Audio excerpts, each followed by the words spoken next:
Hey everyone, Diavolo here, and welcome back to my review for chapter 217 of Tokyo Revengers. If you guys are new around here and want to keep up to date with the latest Tokyo Revengers news, reviews, spoilers, and more, then make sure you hit that subscribe button and also be sure to leave a like on the video as well, as it really helps out with the algorithm and pushes my stuff to a bunch of new amazing people. But anyway, enough of that, let's get into this chapter. So chapter 217 kind of starts off, I guess, where chapter 216 left off, with Takamichi reminiscing about, I guess, this flash forward that he's having, where he's possibly seeing the future, and he's kind of wondering, I guess, what's kind of going on with that entire situation. And it turns out that he's actually with Draken, and that the name of this chapter is called Have Never Seen Anything Like It. So obviously I'm assuming that's towards the idea that Takamichi might be able to see the future. He's obviously never seen anything like it before, and we haven't as readers as well, so it would make sense for that to be the title and something like that to be happening throughout this chapter.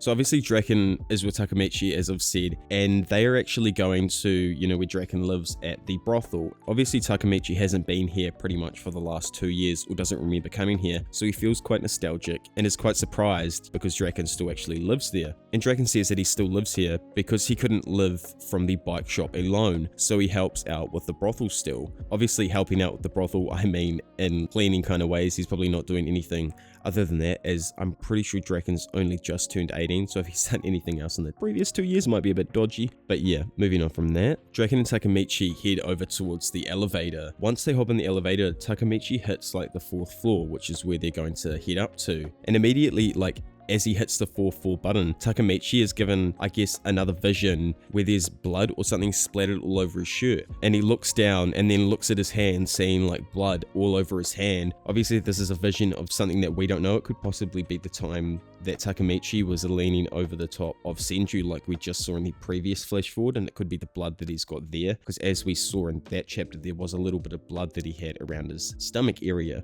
So I'm wondering if that could also be an injury that he sustained there. Could possibly be. But Takamichi pretty much immediately snaps out of this and realizes that there's nothing even on his shirt in the first place. And once we finally do get to the 4th floor, we meet this really dripped out old dude who turns out to be Draken's foster dad. So actually one of the first parents, or like one of the only parents that we've met throughout the entirety of the Tokyo Revengers story. Obviously we don't even know who Takamichi's parents are at this point, and if he has anything even to do with them. So it's quite surprising that, we do get to see, Draken's foster parent here. And apparently he is named Masamichi. So I don't know if he shares the last name or a similar name as Draken. I'd imagine not, but at least we know he is called Masamichi-san. And so Takamichi and Draken obviously leave Masamichi and they head over towards Draken's room. But on the way there, they're stopped by a bunch of, the people or the ladies who work in the house. And they're saying, hello to Draken, all that kind of stuff, and asking him for specific favors, I guess you could say. And one of them even asks to touch his abs, in which Draken actually complies and doesn't complain at all and lets her do so, I guess you could say. And after this, they finally get to Draken's room. And Draken's moved into, the bigger room that was near his previously, because obviously he was in the small room last time, and it's a lot nicer now. As you can see, he's got his cardigans all packed up at the back on a nice little rack for him to wear or swap out every day, because obviously Draken is a man of cardigans. And obviously because we're in Draken's room, there are some photos of the Toman members there, and obviously there's another photo of Emma there as well, because Draken loved Emma. And Draken even says to Takamichi, even now in his dreams, he still sees Emma saying, "Please save Mikey." So obviously, Draken still wants to save Mikey and do this for Emma as, I guess, her final wish in some kind of way, to make sure that Mikey is safe for the rest of his life and doesn't end up being a horrible person. But I guess some of the information that we're going to find out in a little bit here will contradict that information there, so we'll get to that in a little bit. But Draken tells Mikey that he didn't abandon Mikey, and Draken obviously asks Takamichi to tell him about Mikey in the future. Takamichi tells him that Mikey is getting a lot thinner and probably didn't get enough sleep because he has some terrible bags below his eyes. He also states the fact to Draken that Mikey actually leads a criminal organization in the future called Bonten, and Mikey couldn't surpass his own dark impulses. And Takamichi also mentions, that Hina and everyone else who was supposed to die, I guess in the original timeline, hasn't died now and is still alive, which Draken is happy to hear, obviously. Takamichi tells Draken, I guess, what Mikey said on the tape that he gave him, or that he had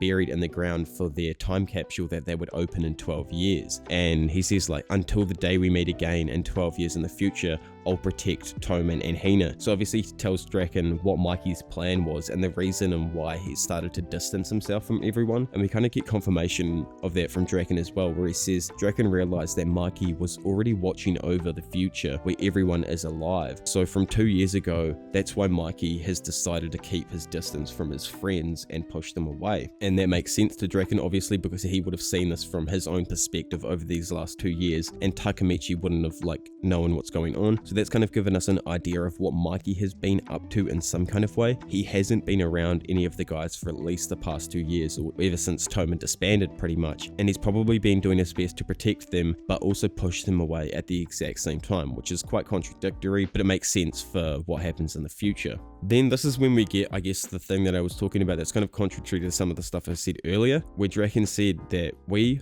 who have hurted came to hate Mikey from the bottom of our hearts. And then you get this flashback, I guess, to a period that's happened within the last 2 years. Mikey, Draken, Mitsuya, Chifuyu, and Pei are all in this panel, and it looks like they're fighting Mikey for some kind of reason. And Takamichi's in utter shock that Draken has said this and revealed to him that these guys were fighting each other. And you can see that Draken's bleeding from the nose and a bit beaten up. Fuyu and Mitsuya not looking any better at all, in a slightly worse shape, with Peian on the ground, completely knocked out, not even conscious, which is quite sad to see, especially, from the beginning of the series, Mikey was first to save Peian, so I wonder if there was some kind of reasoning for maybe him first going after Peian here and hurting him. And Draken says I don't know about dark impulses because Mikey pushed us away. We live a decent life. Could it be he's hated and loathed, then sacrificed himself to keep his promise with you? So I'm wondering what he means by that. Has he hated them and loathed them the entire time and then decided to keep this one promise with Takamichi so that he'll stop coming back in time and trying to save Mikey, I guess, in some kind of way and fix everything? And then for those 12-year periods until Takamichi turns back up in that timeline, everything would be alright. And then, as we know, Mikey ends up killing him. Is that his original plan for everything? But it backfires when Mikey ends up wanting to be saved. And Takamichi replies to Draken, he's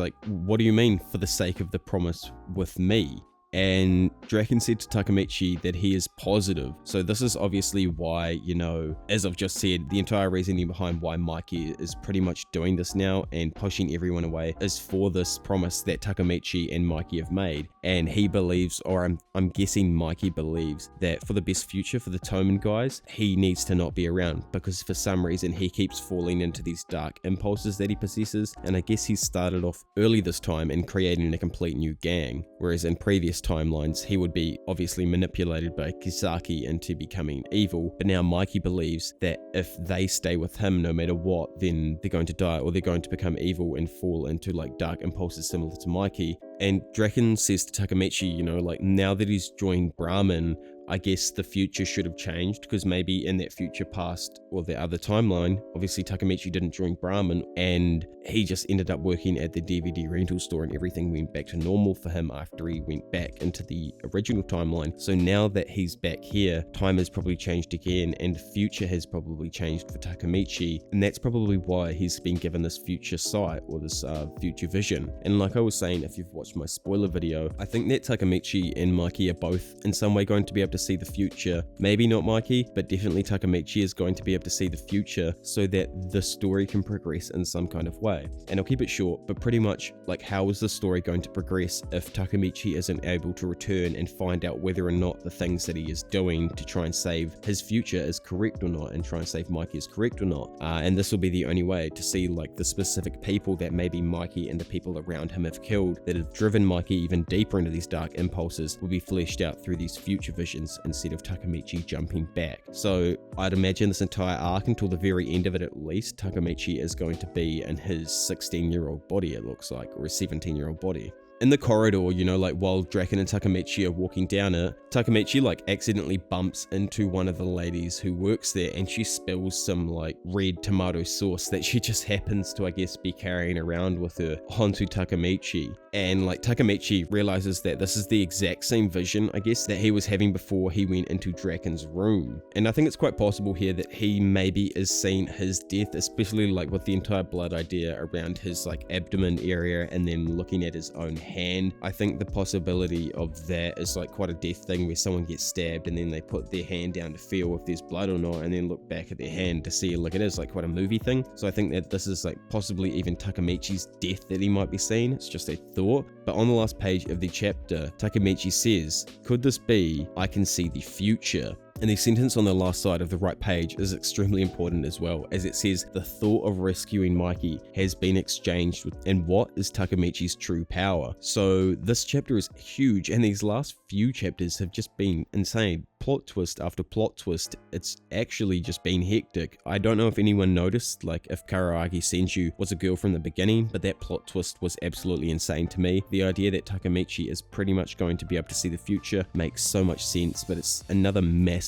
plot twist that is going to be great, and I can't wait to see what else we might be getting from down the line. But yeah, I'd love to know what you guys all think down in the comment section on where you see these next chapters headed and what you guys thought about this chapter alone. Honestly, like I've said, these chapters have been great recently, and I can't wait for next week's one already. So if you guys have enjoyed the video, make sure you hit that like button, and if you guys are new around here and want to keep up to date with the latest Tokyo Revengers reviews, spoilers, and more, then make sure you hit that subscribe button, as it really helps out with the algorithm and pushes my stuff to a bunch of new amazing people. But anyway, enough of that. For now, it's been your professional degenerate, Diavolo, and I'll see you all in a bit.